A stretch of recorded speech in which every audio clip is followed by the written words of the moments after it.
Et c'est le 1er mai. Bonne fête à tous. Alors, quelles énergies on va ressentir ce jour-là? Notre Pluton, il s'arrête et le 2e mai, il sera en rétrogradation jusqu'au 12 octobre. Il va encore entrer dans le signe de Capricorne entre-temps, mais de tout ça, je vais vous en parler dans une de mes prochaines vidéos. On se souvient que Vénus a un carré avec Pluton et ça nous ramène des changements, des transformations dans nos relations, dans nos questions financières, d'accord? Mais de l'autre côté, ce qui est chouette, c'est que Mars est entré dans son signe, dans le signe de Bélier. Ils se sentent super bien là-bas, donc ce qui veut dire on va récupérer nos forces, notre énergie et en plus Mars a un aspect harmonieux, un sextile avec Pluton.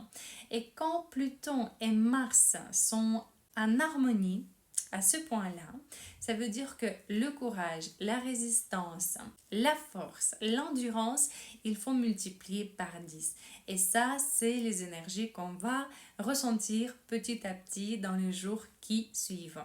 Parlons maintenant de notre état émotionnel et c'est vrai qu'on va ressentir un petit déséquilibre. Pourquoi? Parce que notre lune et le soleil, ils sont un carré. Ce qui veut dire que le soleil, donc ça veut dire qu'ils ne sont pas vraiment d'accord? Le soleil qui est un taureau, il veut la stabilité, il veut le confort, il veut de l'argent, il veut bien manger et que ce soit cosy autour de lui, d'accord? Et la lune qui est en Verseau, elle veut se battre pour ses droits. Elle veut se battre pour les droits des autres. Elle veut se battre pour la liberté, pour être entendue.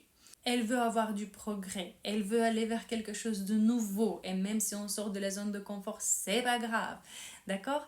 Et notre soleil, il cherche justement le confort. Donc, on va ressentir ce déséquilibre le 1er mai. Mais bon, c'est pas très grave.